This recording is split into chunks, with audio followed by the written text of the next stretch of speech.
வணக்கம் நண்பர்களே. இந்த அத்தியாயத்தில் தர்மசாஸ்தா மணிகண்டனின் வரலாற்றை மற்றொரு கோணத்தில் அறிவோம். முன்கோபம் மிகுதியாக உள்ளவரான துர்வாசா மகரிஷியின் சாபம் காரணமாக இந்திரன் முதலான தேவர்கள் அனைவருக்கும் மனிதர்களைப் போன்றே நரை, திரை, மூப்பு போன்ற அவஸ்தைகளை அனுபவித்து வந்தனர். தேவர்கள் அனைவரும் இந்த சாபம் தீர திருமாலை அணுகினர். திருமாலின் ஆலோசனைப்படி பார்க்கடலை அசுரர்களின் உதவியோடு கடைவது என முடிவு செய்யப்பட்டது. மந்திர மலையை மத்தாகவும் வாசிகையை கயிறாகவும் கொண்டு பார்க்கடலை கடைந்து கிடைத்த அமுத கலசத்தை அசுரர்கள் வேகமாக பாய்ந்து கைப்பற்றி தங்களுக்கே சொந்தம் என உரிமை கொண்டாடினர். இதனால் என்ன செய்வது என்று தெரியாமல் விழித்த தேவர்கள் மீண்டும் திருமாலின் தயவையே நாடினர். திருமால் மோகினி அவதாரம் எடுத்து அசுரர்களின் நடுவே தோன்றினார். அப்பொழுது அமுதத்தை யார் முதலில் பருகுவது என்ற போட்டி அசுரர்களிடையே நடந்து கொண்டிருந்தது. உங்களுக்கு நான் உதவட்டுமா என்று மோகினி கேட்டாள். அவளை கண்ட அசுரர்கள் அவளின் அழகில் மயங்கி போனார்கள். இந்த அமுதத்தை நீதான் எங்களுக்கு பகிர்ந்தளிக்க வேண்டும் என்று அவர்கள் கூறினார்கள். மோகினி அந்த கலசத்தை கையில் வாங்கி கொண்டு, ஒரு கணம் உங்களது கண்களை மூடிக்கொள்ளுங்கள் என்று கூறினாள். அசுரர்களும் அவ்வாறே செய்தனர். நொடிபொழுதில் அங்கிருந்து மறைந்து தேவர்களின் இருப்பிடத்தை வந்தடைந்தாள். அமுதம் கிடைத்த மகிழ்ச்சியில் தேவர்கள் அனைவரும் ஆனந்த கூத்தாடினர்.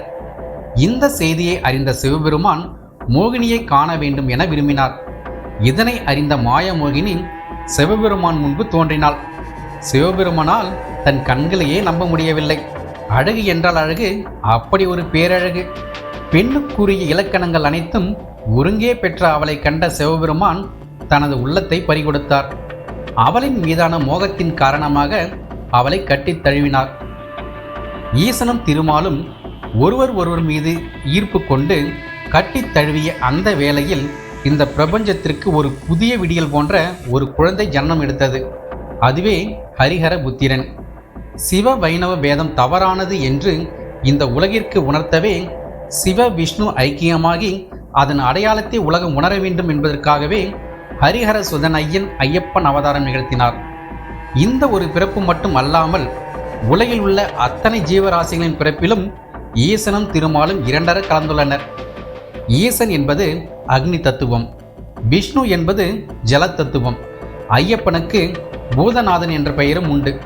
பஞ்சபூதங்களான நீர், காற்று, ஆகாயம், பூமி, அக்னி ஆகிய அனைத்திற்கும் தலைவனாக திகழ்பவன் பூமிநாதனான ஐயப்பனே. ஐயப்பனின் அவதாரத்திற்கு சிவ வைணவ பேதம் மட்டும் அல்லாமல் வேறொரு முக்கியமான காரணமும் இருந்தது. அது கரம்பன் என்னும் அசுரனின் மகள் மகிஷி. இவள் எருமை தலையுடன் பிறந்தவள்.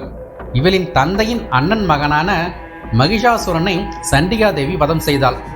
இதனால் கோபம் கொண்ட மகிஷி அச்செயலுக்கு பரிகாரம் காண எண்ணி விந்திய மலைக்கு சென்று பிரம்மனை நோக்கி கடும் தவம் புரிந்தாள். பிரம்மன் அவள் முன்னே தோன்றி, அமர வாழ்வை தவிர வேறு என்ன வரம் வேண்டுமோ கேள் என்றார். மகிஷி பிரம்மனிடம் என்ன வரம் கேட்டாள் என்று உங்களுக்கு தெரியுமா? மகிஷி ஒரு கணம் யோசித்தாள். ஓஹோ, சாகா வரம் தரமாட்டாயா? அப்படி என்றால் பிரம்மதேவா, என்னை கொல்லக்கூடிய ஆற்றல் ஒரே ஒருவனுக்குத்தான் இருக்க வேண்டும். அதுவும் அவன் சிவனுக்கும் விஷ்ணுவுக்கும் பிறந்த மகனாக இருக்க வேண்டும். அது மட்டும் அல்லாது அவன் 12 ஆண்டுகள் மானுடனாக வாழ்ந்திருந்தால் மட்டுமே என்னை வதம் செய்ய வரலாம் என்றால் மகிஷி. எவ்வளவுதான் புத்திசாலித்தனமான நிபந்தனைகளை விதித்து வரம் பெற்றாலும் மரணமில்லா வாழ்வென்பதை மானுட பிறவிகள் பெற இயலாது என்பதனை மகிஷி உணரவில்லை. அவள் அப்படி வரம் கேட்க காரணம் சிவமும் விஷ்ணுவும் இணைவதற்கான வாய்ப்புகளே இல்லை. அப்படியே மீறி இணைந்தாலும் குழந்தை பெறுவது என்பது சாத்தியமற்றது என்ன என்றால் மகிஷி. உலகையே ஆட்டி படைக்கும் இறைவனுக்கு இதற்கெல்லாம் ஒரு உபயம் இல்லாமலா போகும்?